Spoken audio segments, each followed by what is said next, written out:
This morning, the Salt Lake City Police Department would like to provide our community an update on the two deadly shootings that had happened overnight. We want to stress to our community members that based on the information and based on the evidence that we've been able to gather during these two investigations, that these two shootings are not in any way connected. The first investigation started at 11:41 on Friday night when Salt Lake City received information about a shooting that happened near the area of 1045 East, 2100 South. That's in the Sugar House neighborhood. Our officers responded to the scene very quickly and they found two people with critical injuries. One of those individuals was a 26-year-old man. He died on scene. The other individual who had critical injuries is a 38-year-old man. That man is at a local hospital this morning. He is in critical but stable condition. Based on what we know so far, there was an argument at that address, again, 1045 East, 2100 South. We are still trying to figure out what the exact argument was over, but we do know that there were several people involved in this argument, and at some point during the argument, the 26-year-old man is accused of taking out a firearm and shooting the 38-year-old man, again, critically injuring that 38-year-old man. After the shooting, our understanding is the argument continued, and a group of people, including a 30-year-old man, came up to the 26-year-old man and were able to get that gun away from the 26-year-old man. The 30-year-old man is accused of then taking that firearm and shooting the 26-year-old man, ultimately killing him on scene there. Based on the information we have been able to detain several individuals, including that 30-year-old man. Again, I want to stress that the motive of this shooting is still under investigation, and our homicide detectives have been working this case ever since they got on scene, talking with the involved parties, talking with witnesses, and also reviewing some of the evidence that they've been able to collect so far on scene. Based on this point, it appears again that this was over some sort of argument. We are really asking our community this morning for help. We are asking that anyone who has information on this case, particularly photos or videos of the moments leading up to, during, or after the shooting, to contact the Salt Lake City Police Department. At this point, there is no risk to our community. And then at about 18 minutes after we received that first 911 call of the shooting, again, that happened at 1045 East, 2100 South, we received more information about a second shooting. Again, I want to stress that these two shootings are not connected. The second shooting was reported at 11:59 Friday night. We received multiple 911 calls that there were gunshots, and then ultimately people reported that there was one person who had been shot in the area of 800 South Park Street. That is just north of Liberty Park here in Salt Lake City. Our officers arrived and found a 21-year-old man with critical injuries. He did die on scene despite multiple life-saving efforts by the first responders on scene. Based on what we know right now, the 21-year-old man and a person that he knows, a 53-year-old man, were outside.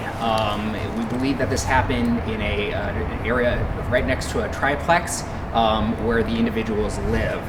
Based on what we know so far, that immediately after that shooting happened, we believe that that 53-year-old man went back inside his apartment inside the triplex.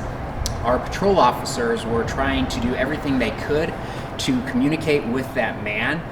They surrounded the triplex. They were using their megaphones to try to order him to come out or give them any signs that he was inside. They did have some indicators that he was inside. There was no point at any time did he communicate with our officers. Ultimately, our officers did obtain a court-authorized search warrant, and with the assistance of the Salt Lake City Police Department SWAT team and our crisis negotiators, they continued those efforts for several hours to try to get this man to come out peacefully. Ultimately, our officers did enter the apartment, and they did find the 53-year-old man dead inside. At this point, we do believe that this was an isolated incident between these two individuals. There is no threat to our community, and again, our officers and our detectives are not currently looking for anybody associated to this shooting. Again, the shooting happened in the area of 800 South Park Street, just north of Liberty Park. And we're happy to take some questions now.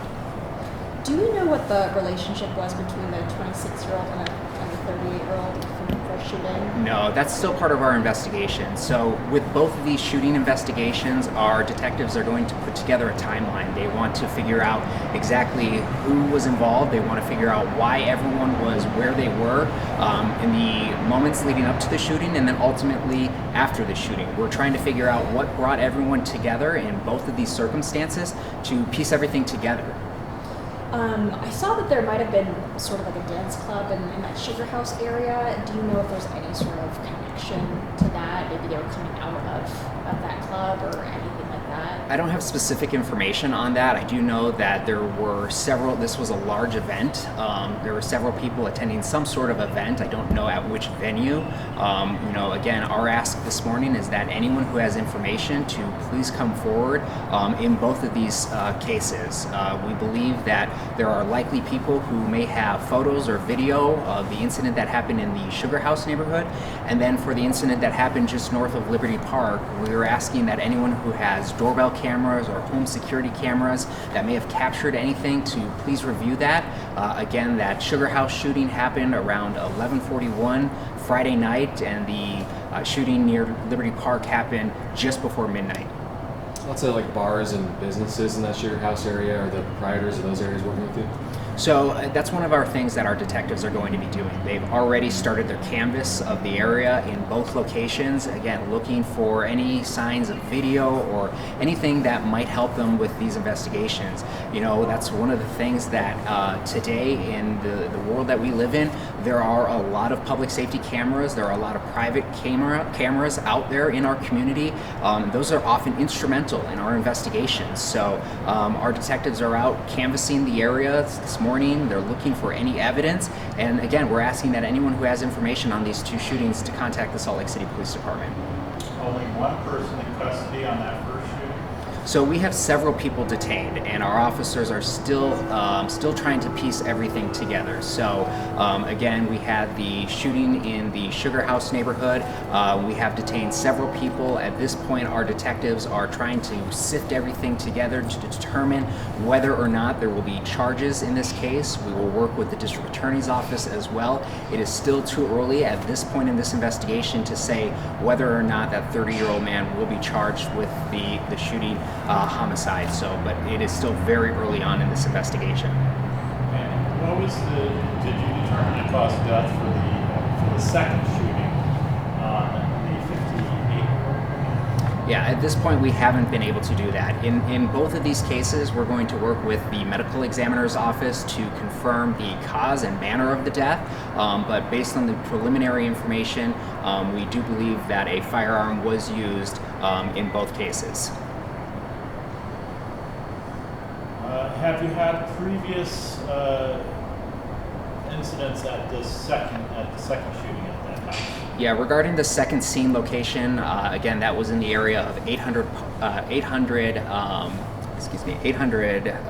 South Park Street.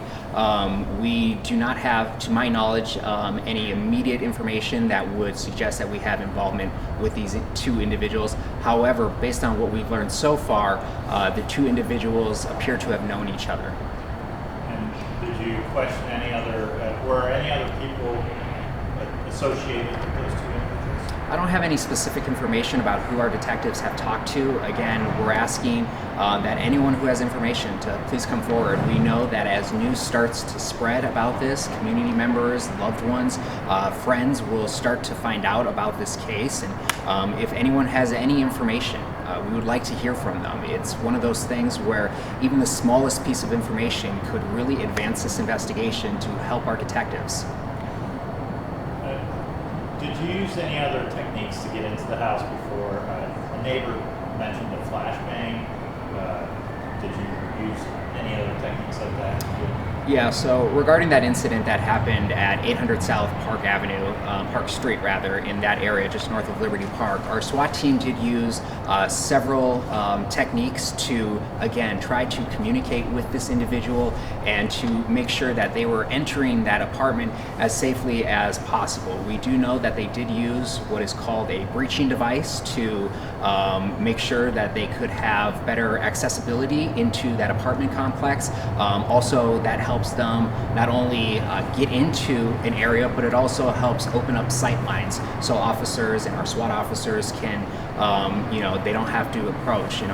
With these situations, with these tactical situations, our goal is to resolve them as safely and as quickly as possible, but we want to be very methodical in our approach, and that's why oftentimes these situations take a significant amount of time to resolve. We want to do everything we can to gather as much information about the individual who we are trying to communicate, who are trying to safely get them into custody or to get the help that they need.